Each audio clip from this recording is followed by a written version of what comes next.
We're going to really dig into a lot of the available frameworks for collaboration when it comes to instructional partners, teachers. Most oftenly, that is the general education teacher and the special education teacher.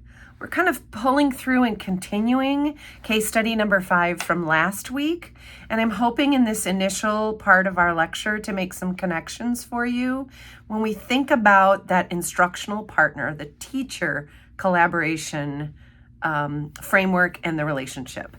So just to give you a preview, I've got a couple of slides after this, and I'm going to talk through them a little bit with some visual images of the frameworks that seem to be thrown around in special and general education a lot. And I'm hoping you'll start to see some connections, but also ways to specifically use individual frameworks for their specific use. I want to highlight a quote from an article I read a long time ago. It's about low-income students in special education, but I think it really applies here. When we think about that, this is an ASCD article, and I've linked it for you to look at if you'd like to, and they state that one of the central paradoxes of special education is the fine line between denying students the special education services they need and denying them the educational experiences available in a general abilities classroom.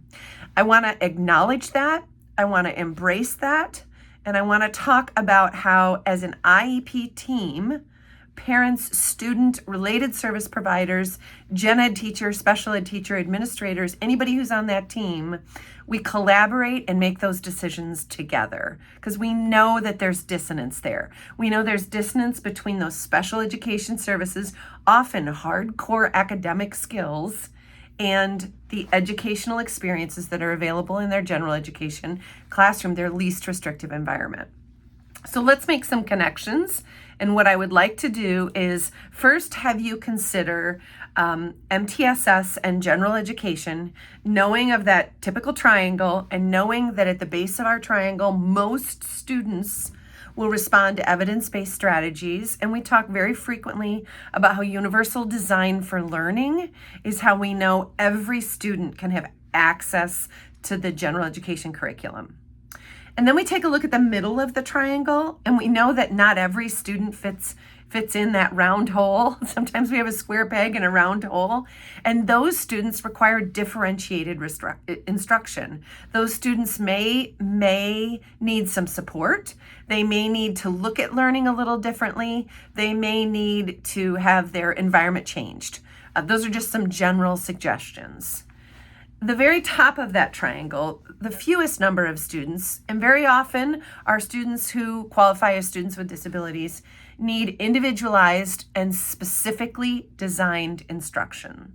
Those can all exist in a general education classroom, and they do exist in general education classrooms. I think we talk about this in the number of decisions that a teacher has to make in every day. If we take that a step further and we think about the specially designed instruction, the individualization that special education staff have to provide and are called to provide based on that IEP, we have to look at evidence-based practices, which are required by law, and we think about things like systematic instruction, explicit instruction, the high leverage practices that have been identified in our chapter from this week. They all kind of fall under this umbrella of intensive instruction.